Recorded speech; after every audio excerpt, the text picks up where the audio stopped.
Hola a todos, bienvenidos a Raimed, tu canal.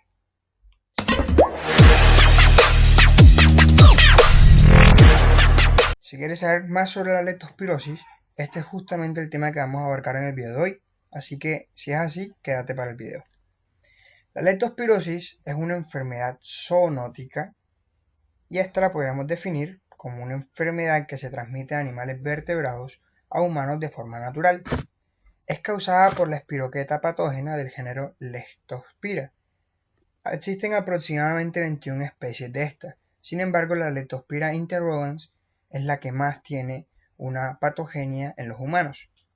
Se han realizado estudios o análisis estadísticos para saber cuántos casos de Leptospira se pueden presentar a nivel anual a nivel mundial.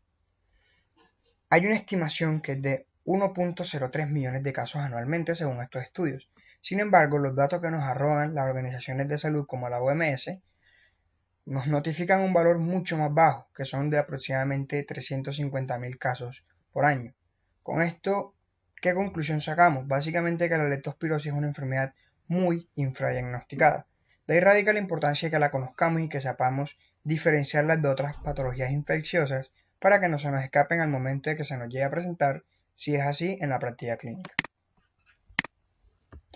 Existen algunos factores de riesgo para que la leptospirosis se desarrolle. Está la exposición ocupacional. Aquellas personas que trabajan en granjas o que trabajan expuestas a tierra o agua tienen una mayor predisposición a sufrir de una leptospirosis. Y esto es por la simple razón, como voy a explicar próximamente, y es que nosotros nos infectamos con la leptospira básicamente al entrar en contacto con agua o con tierra contaminada. También está la exposición doméstica a animales.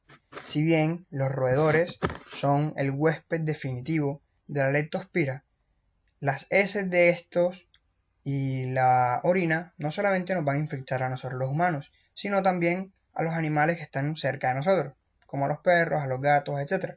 Entonces es importante tener en cuenta también esto, ya que pueden estos animales comportarse como un intermediario para que la infección llegue a nosotros. Un bajo nivel socioeconómico, aquellas situaciones de hacinamiento o personas que no tienen siquiera acceso a agua potable, tienen una alta predisposición a sufrir de la leptospirosis, y algunas actividades recreativas como la natación, sobre todo en ríos, y el ciclismo de montaña también se ha asociado a esta patología.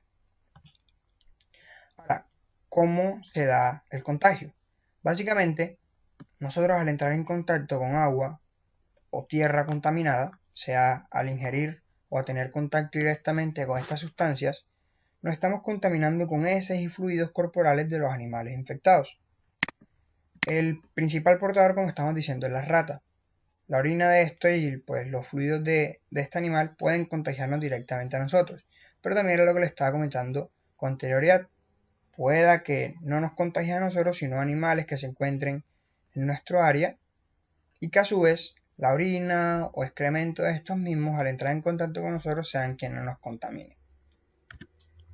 Ahora, dicho contagio se va a dar a través de lesiones cutáneas, puede entrar también a través de la mucosa, esa mucosa oral o incluso la conjuntiva, y existen aún alguna controversia ya que hay algunos estudios que avalan que la leptospirosis se puede dar también por consumir alimentos contaminados y que la leptospira puede entrar a través de la piel intacta. Sin embargo, hay mucha controversia aún respecto a esto.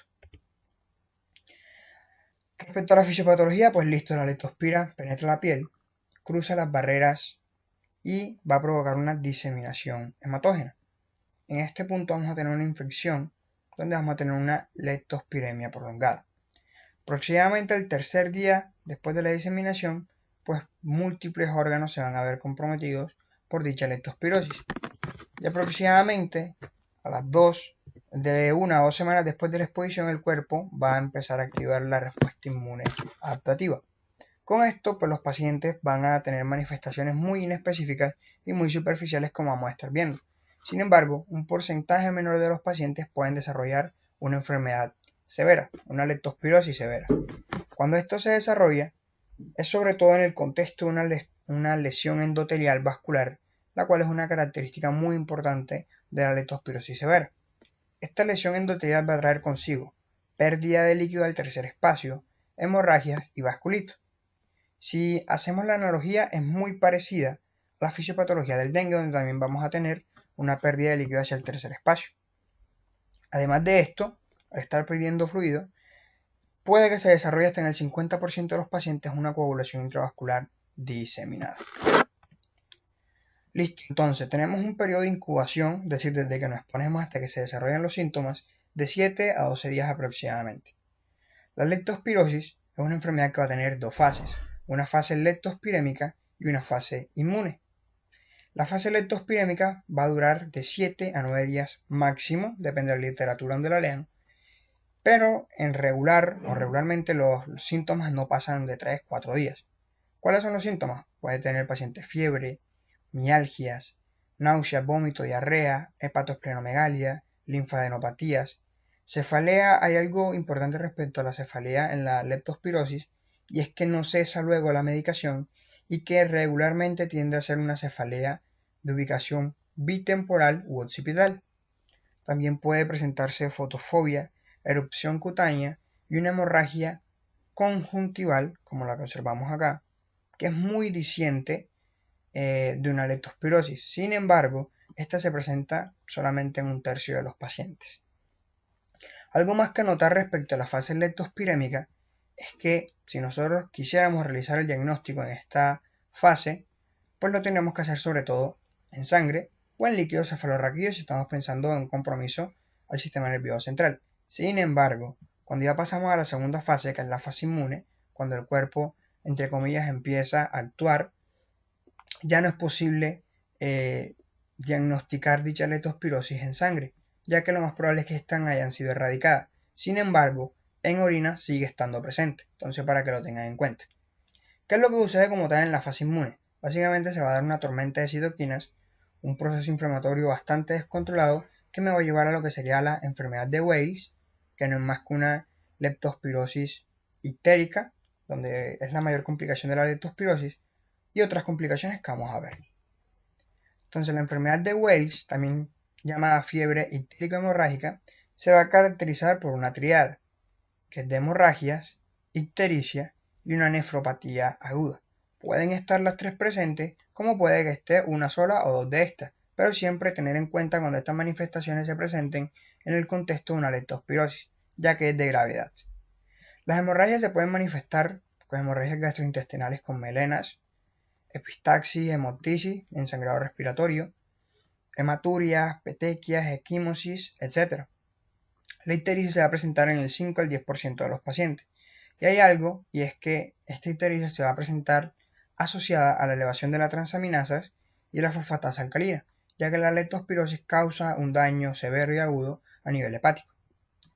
También se va a desarrollar una nefropatía aguda.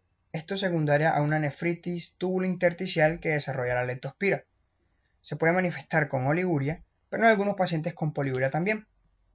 Azoados elevados, proteinuria, piuria, hipocalemia e hiponatremia. Y algo que es muy significativo y muy diciente también de la leptospirosis es la pérdida de magnesio a través de la orina.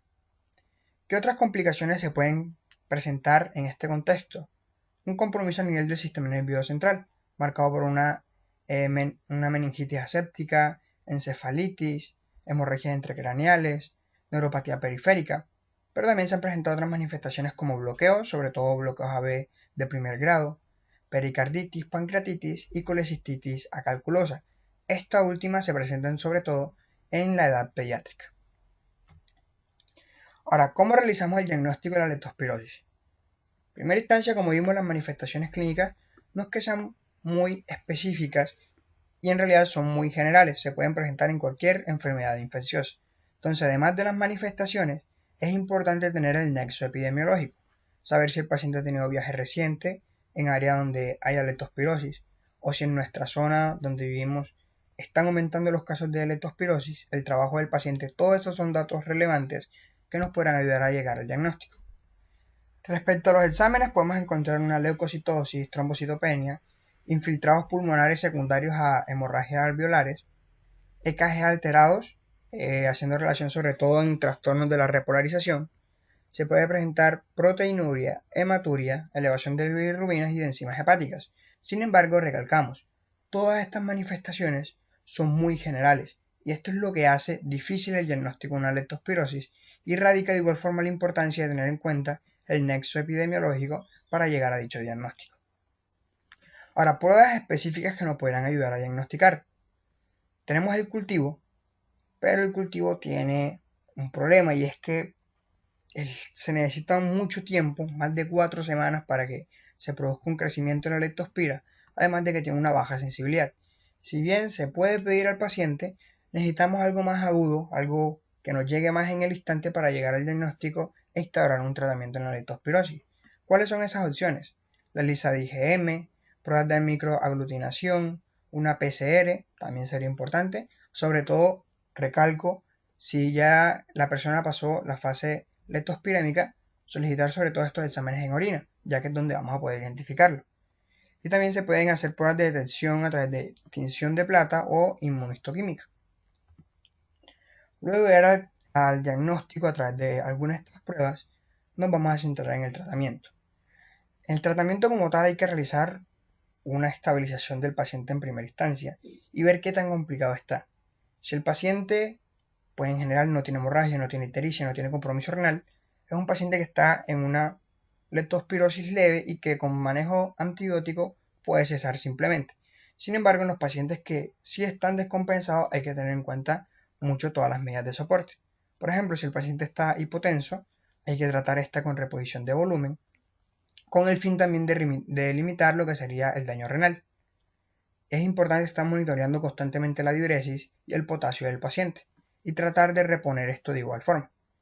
Hay pacientes que hacen falla renal aguda tan severa que van a necesitar diálisis. Entonces, todo esto hay que tener en cuenta, además de un control del electrocardiograma para evidenciar las posibles arritmias que se puedan presentar. Y también tener muy pendiente las hemorragias.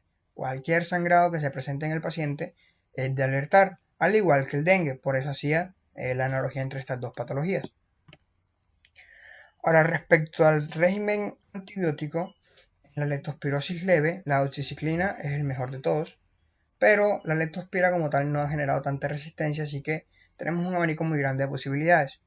También tenemos ampicilina, amoxicilina, acitromicina, que son buenas opciones y ahí están con sus respectivas dosis y cada cuánto. Ahora, en enfermedades graves tenemos que ser quizás un poco más fuertes. Se puede suministrar penicilina intravenosa, ceftriaxona, cefotaxima y la doxiciclina sigue siendo quizás el primer fármaco de elección.